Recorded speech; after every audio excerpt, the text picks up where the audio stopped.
আমি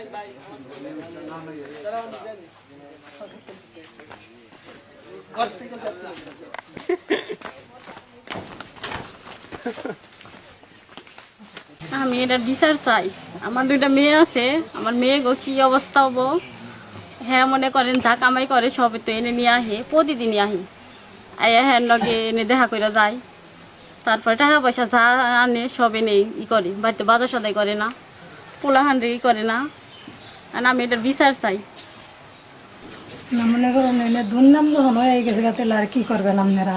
দুর্নাম তার এটা ডাকতেছে না এখন মনে করুন। এটা মনে করুন যে আগে পিছিয়ে কোনো বিষয় না, খারাপ কোনো বিষয় নেই। এটা যত দূরকে লগা তাহলে এখন তার আমার দুর্নাম ডাকার কোনো উপায় নেই। আছে হেঁটেই তো ইঙ্গে করলো আজকে, হেঁটেই তো ফোন আপনি করে এই অবস্থা করলো। ও আরে ফোন করে ওইতেই তো মের খাওয়াইছে কালকে।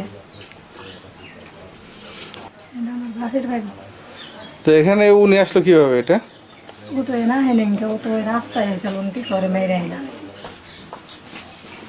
রাস্তা থেকে ধরে আনছে? মানে মারছে পরে এনে আনছে। কেউ দেখছে? এলাকার মানে এলাকাবাসী দেখছে এটা? কেউ? হ্যাঁ দেখছি তো। কেউ সাক্ষী দেবো? ওখান তারা দেখছে, ওখান সাক্ষী না দিলে তারা জোর করে আনন্দ যাবো না। না আমার রানছে ওই বাইরে থেকে নিয়ে আসছি, এমনি 1.5 কিলোমিটার দূরে ওখান থেকে মধ্যে আসছিলাম। এরা যাবো ওই যে দাঁড়ান কথা নেই। আর আপনি কি জানতেন ওনার এই বউ আছে, তারপর ওনার এই 2 মেয়ে আছে? ও আরো মনে করুন যে কথা আমার ওই একই কথাই, আমার এনে কোনো এর কোনো কথা নেই। এনে কোনো কেউ কোনো কিছু দেখেও নাই, কেউ অন্য বাবুদের ধৈরা পরে কোনো কিছু করেনি। এই গত রাতে তত্ত্বশালা মেলা হইলো, তো ওনার স্বামী আমার ফোন দিছে।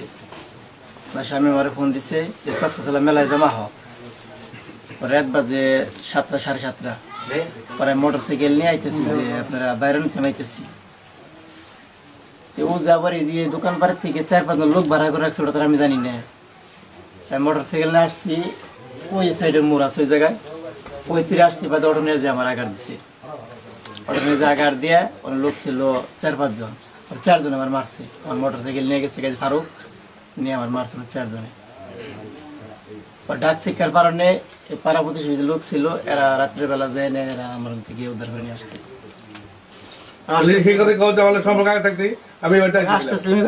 এরা মেলায় যাবো বলে আমি মেলায় নিয়ে যাবো ওই জায়গার থেকে। আয়ারি নেই, ওই রাস্তায় পরে থেকে আমার ধরছে।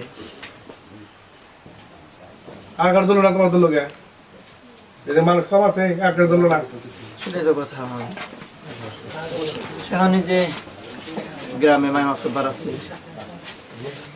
ওনারা কি সিদ্ধান্ত দেয় দেখেন। বিয়ে করবো দুর্নাম হয়ে গেছে গা, আর কি করবে না? না পারলে অনুমতি লাগবে না?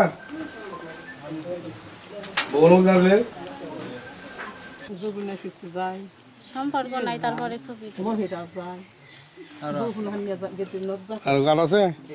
জনদি মেম্বার পরে বললো অনেকদিন ফোন করে, মানে এন্দাদুল বেড়া ফোন করছে, মানে হাসমত ফোন করছে, এইভাবে সবাই ফোন করে করছে এই লোকটারে আপনারা থামিয়ে দেন। এই লোকটা রতনপুর আসে, প্রতিদিন রাত্রে আসে, মানুষজন ঘুমাগামি হয়, ইমুর তোমার লাইন প্যান থাকেই, আমরা তো কি বুঝি না, আমি তো থাকি বেলাটা ভাড়া। তাইলে জনদি মেম্বার পরে করে দিচ্ছে এই বেটা যখন মানে না, আমার কথা মানে নাকি, তাইলে এই বেটা গেলে দুরন্ত বাইন দেয়, গাছে নাকি বাইন দেয়, ইচ্ছা রম মাইট দিয়ে তারপরে আরে থাকবো, আমি বিচার করে নিয়ে যাবো। এটা হলো জনদি মেম্বারের কথা। জনদি মেম্বারের ফোন দিয়ে জানতে পারে। তারপরে কালকে লোকজন এসে নাঙ্গুলে থেকে অনেক লোক এসে, পরে 20-25 জন লোক আছে বাসাল থেকে, নাঙ্গুলে থেকে। আমি বললাম উপযুক্ত বিচারটা কইরা আপনারা নিয়ে যান। তারা এখনো বিচারের কোনো কথাই বলেনি এরা, অথচ ছেলেরা বিয়ে ছাড়া যাইব না।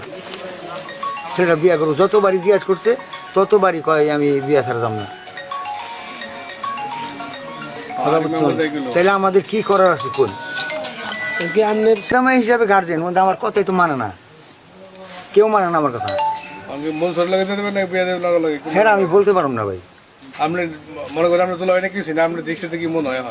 দৃষ্টিতে এক ওদের ভালো মনে করেন, আপনারা এটা করুন। আপনি কি মনে হয় বিয়ে দিলে ভালো হয়? আমার কোনোভাবে ভালো না। আমি কি বলবো, আমার কথা যদি কেউ না শুনে এই সেরেও শুনে নেই সেরাও শুনে নেই। সম্পর্ক কত দিনে? সম্পর্ক অবশ্য অনেক দিনকার সম্পর্ক, প্রায় মনে করুন সম্পর্ক প্রায় 2 বছর হবো। ঠিক আছে কথা। আমি আগে বাড়িতে ফোন করছি, এই যে বেটি আছে ওকে বেটির কাছে আমার এক আত্মীয় আছে, হেনে ফোন দেওয়া কইছি বলে হ্যাঁ এই ছেলের মায়ের কাছে একটু কথা কয়েছে আমারে মধ্যে এরা ফোনে কথা কইতে বলে শরম পাইছে, কয় হ্যাঁ ফোনে কথা বলবো না আপনার নাকি, আপনি যাই না দেখতে পারেন, নাহলে হ্যাঁ লোক আনতে পারবো আমি। মধ্যে এরা যে ছেলে ভুল করতেছে হে করতে আমার মনে করে নাই। আর আর বলে আমরা নাঙ্গলে জানি সবাই বিয়ে করছে, এইটুকু জানে সবাই। হ্যাঁ মেয়ে 2 ডাঙ্গর আছে, এই ছেলের অনেক কইছি আমি। তারপর কালকে কইছি 20 লক্ষ টাকা আমি কিরম বিয়ে করুম। হ্যাঁ বিয়ে করা